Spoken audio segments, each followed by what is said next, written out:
好，接下来特别关心到了美国，因为它最新公布了这个失业率创下4年新高。今天我们也会来就这个议题做关心。它的非农的就业也创下了5年最惨，同时这个也是最新的数据。现在看起来破100万人的裁员潮，在今年海啸已经席卷了全美。今天我们会就美国的经济是否已经正式的失速来特别做关心。赶快来看到几个最新公布的数字，是11月份美国的就业数据增加了6.4万个职缺，看起来好像还行，但是我们现在看到，让美国人民真正害怕的是他们的失业率，现在一年多出了70万名的失业美国的人口，那么失业率狂飙到4.6%，是这创4年以来最新高的一个记录。同时，它的非农就业人数单月更是暴减了10.5万人，数字一出之后，道琼指数立刻是重挫了200点。专家特别分析为什么会造成这样子的一个就业人口暴跌的原因，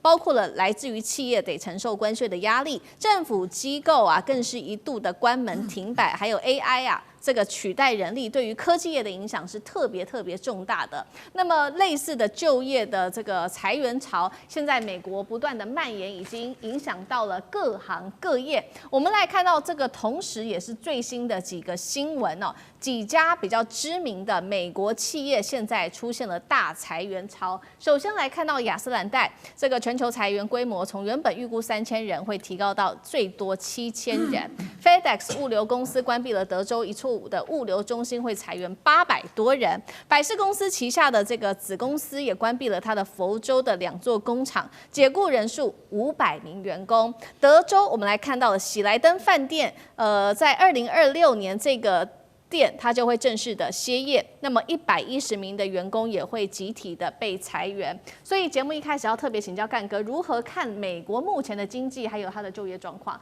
会不会陷入危机？联邦储备银行的总裁叫威廉斯，他讲了一段话，他说职位的增加一直处于疲软的状态。什么叫职位的增加？就是说你在国内的职务需求就一直没有增加，为什么？因为直接的冲击就是 AI， 好不好？我们现在在讲说 AI 泡沫化，但是 AI 同样冲击的市场，尤其是白领阶级。蓝领可能还没有那么严重，但白领阶级为什么？因为他们是要做决策的，再有很多 paper 或纸本或是决策上面，其实老实讲一句，透过 AI 来做，会比人脑要来得快得多。这就是为什么你说这个新增了，我们11月新增全美4.6万个工作机会耶，新增那么多，那为什么失业率还是创新高，变成失业率变成4.6%，创下4年的新高？也就是说，这增加的64000个职缺根本没有对市场有什么帮助嘛。而且威廉斯他说会越来越明显，为什么？因为现在的裁员不是像以前比如说英特尔他突然说要裁员多少？裁员2000人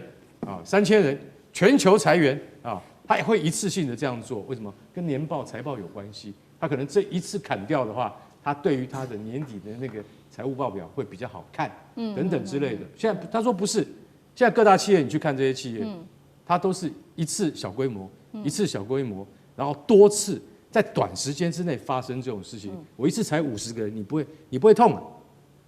可是我隔了1个多月，我又裁了20个人，然后你会发现你对面那个同事不见了，没有人来替他的职务。这是很多美国的银行，尤其是银行发生这种状况，因为他们只要发现 AI 能够做的事情，就干嘛？就不需要你了。那你就要想，为什么我还坐在这边？为什么我对面的同事不见了？他也许是我的上级，他也许是我的平级，他也许是我的下属，但他不见了。对，2个礼拜以后没有人补他的位置，什么原因？没有什么原因，那叫做永久性裁员。他现在永久性裁员这种文化在美国很多个地方都可以看到，像比如刚才讲的雅诗兰黛，或者是那个阿灵顿、喜来登等等这些饭店，还有百事可乐，它都会出现这样的状况。因为其实老实讲一句，能够用 AI 的数位化来取代的工作，其实我们没有那么急着需要有人来顶替。当然，做最后决定的以及维持市场运作的，还是需要人类的智慧来做。可是不是那么的直接。这就是因为归根结底到最后一个原因，终结的原因是什么？就是因为关税造成的影响。你关税造成的这样的影响之后，美国主要企业到现在还在看，那最后是怎样？最后到底会怎样？今天关税造成就是说美国的国家赚钱了，可是老百姓没有赚到钱。就是说，川普好像从各个国家拿到了很多钱啊，那问题是，他不是给了企业或民间，所以说大家的不确定感就一直存在，而且到了年底都不会消散，恐怕到了圣诞节以后，或者是到了明年的新年，美国的国内才会有一番比较能够确定的感觉，因为到现在大家还不知道说关税的影响究竟有多大，所以对于职位的需求就没有这么高。我们还要继续看一下美国的那个疲软的情况，恐怕还要再好几个月。好，刚刚我们看到的是美国目前最新公布的这个就业数据，确实表现得非常疲软。那经济数据的疲软，当然也造成了美国现在内需跟它的消费，甚至对于金融市场都有一定程度的冲击。我们来看到，这是高盛发出的最新市警，拉下了红色警报。他认为说，在消费疲软之下，现在不只是影响到低收入户了，整个中产阶级现在的危机在美国蔓延，特别关注到是25到35岁的年轻消费者，他们的消费力暴跌。多家企业也说了，消费者信心跌到了数十年最差，非必要的这些消费品股价也是暴跌。包括了我们关心几个比较重点的餐厅，像是墨西哥卷饼店，在美国很知名的 Chipotle 股价暴跌17%，地中海快餐连锁店 Cava 下跌股价11%，其中还有豆芽农夫市场的股价暴跌了26%。在市场这么的动荡，有一个东西大家可以特别做关注的，就是纳斯达克传出研拟它的交易时间原本是16个小时，现在要把它增加变成23小时。有人在解读说，为什么要这样做？难道是资本市场要上演提前逃命潮吗？怎么看目前这一些包括企业，他们是在做正常的调整吗？这样子的一个裁员等等，委员怎么解读？所以我想，刚才干哥已经提到了嘛，就美国现在会面临这么严重的这个失业率上升的压力，当然最主要的原因之一就是就像当年从农业社会到工业社会一样，那个时候就面临了一个很大幅度的很长一段时间的这个失业潮。然后现在你看到的是从工业社会要进入数字社会了，也就是 AI 逐渐的取代了这个更多的工作岗位啊，所以这样的一个趋势只会越来越严重，几乎不会有缓和的迹象哦。那么当然，第二个原因就是因为关税的因素了，就关税的因素造成了美国的物价这个通膨持续的蠢蠢欲动哦。现在如果你在美国有消费的，或者你有亲朋好友在美国的，随便去问一问，你就可以知道，美国现在的消费已经贵到这个惊人了哦，就是让大家已经觉得几乎无法想象的地步了。那我们现在讲到的这些东西，还是一些我们说的物流业、美妆业、食品业、饭店业。可是如果我再把时间再往前推半年，我让各位看到的是什么呢？ Microsoft 从去年到今年已经裁了上万人了，就是 Microsoft 都裁了上万人了。你说 Microsoft 有没有 AI？ 有，它有 Open AI 啊。这理论上来说，它不应该要裁这么多人，它裁了上万人。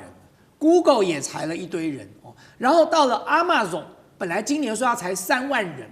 惊呆了整个市场，大家都瞠目结舌。到目前已经裁了14000人了，所以你还不要讲说像这些美妆饭店业几百人的失业，我们光看美国的几大高科技产业，他们一裁人都是上万人的裁，所以你说对美国来讲，它的失业率上升几乎是可以预期得到的，就完全没有令人意外的。如果这样子失业率还没有上升，我才觉得这个数据有问题了呢。那么你回过头来讲，现在对美国最大的问题是什么？美国最大的问题就是华尔街不断的在炒作利多消息，所以华尔街我们看到那个股市的那个数值那个泡沫越来越大。当股市的泡沫大到跟实体经济脱钩的时候，那就是金融风暴要来临了。但是华尔街持续的在玩这个游戏，所以我们看到你说纳斯达克说为什么要把交易时间再拉长？因为对华尔街的人来讲，他们永远都在报喜不报忧，永远都在玩各式各样的这个资本操作的游戏。他们如果不玩这个操作游戏，他们就要卷铺盖回家了，就要换他们失业了。所以现在美国最严重的状况是什么？我觉得美国现在陷入了一个两难的局面。在美国的联准会决定要不要升息，决定这个所谓美元的这个货币政策的时候，他们通常都考虑2个东西。第一个数字失业率，如果失业率攀高，他们就要把资金注入市场，让经济体系能够有更多的资金。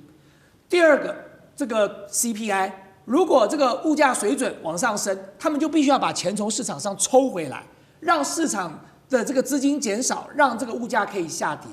所以在前一段时间，美国通膨严重的时候，你就看到 Fed 快速的升息，但是它现在面临一个两难局面，它失业率升高，它的 CPI 也升高了，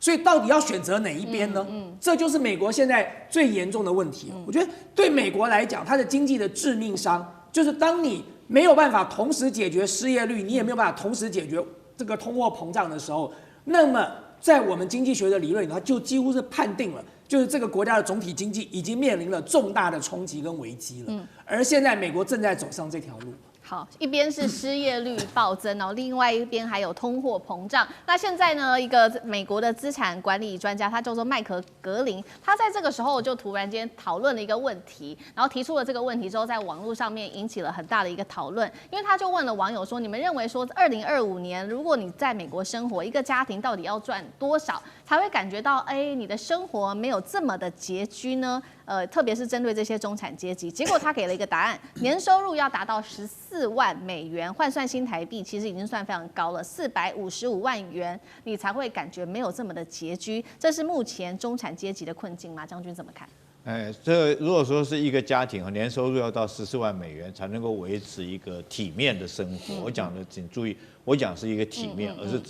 不是只是温饱而已大概要14万。那这个数字代表什么呢？美国来讲，现在他们收入的中位数不是平均，是中位数，概略是8.5万，也就是说，你必须要以中位数的1.7倍，你才能够维持一个体面的生活。那为什么美国来讲要维持一个体面的生活，要花到这么多钱？我们知道，你维持生活有2种消费，一种是必要型的消费，一种是比较这个软性的消费必要型的消费大概不外几项，第一个育儿，对不对第二个医疗，第三个食品，第四个是住屋房贷甚至于如果说有些人如果他有学贷来讲的话，可能还有学费。那我们检讨这5项。对美国人来讲的话，这5项可以说是他们消费的5大金刚。那这个钱是没办法省下来的。对，比如说我们讲育儿，你请一个保姆来讲的话，我们台湾请一个保姆大概就是一个保姆最多只能带4个，你不能带超过4个，超过4个就违法。那通常来讲，带2个已经很吃力了。如果没有经验来讲，带2个已经很吃力了。所以说你的保姆费你就省不下来嘛。他的收入你就一定要给他到这么多钱，你不能说大家平均这第一个育儿的费用为什么会高？第二个，这个租屋的经费，那当然更不用讲了。最近美国这个房贷的费用、贷款费用或者是房租的费用一直不停地升高。那食物方面也是那再来我们讲医疗保险，我们讲医疗保险这个，譬如说我们请一个看护，老年人要请一个看护，一个看护他最多就是照顾2个人，他就是一定要花这么多时间，你不能说一个看护照顾100个人，所以像这些消费来讲，它省不下来。但是有一些消费它是可以省下来的，比如说因为基于全球化的关系或者自动化关系譬如说电视这种电视产品电器产品或者是说这个衣服啦、鞋子、袜子啦，由于是大量的生产，所以它价格可以压低。但是这些东西呢，由于美国川普自己搞这个关税政策，反而这些成本都垫高了，再加上失业率升高，所以不管是软性的消费，或这些我刚刚讲的软性的这些消费，或硬性的商品的采购来讲，价格都攀升。所以他们认为说，一个家庭如果要维持就是食衣住行娱乐样样都面可以维持一个基本的体面需要来讲的话，他们认为要到14万那么高的美金。所以我觉得这也是代表美国来讲，他们经济上所面临一个最大的一个困境在这边。好，谢谢将军。那我们休息一下，马上回来。地缘政治、美中之争、战略价值、强权崛起、小国生存。现在与未来洞悉事件走向，掌握世界脉动，全球观点。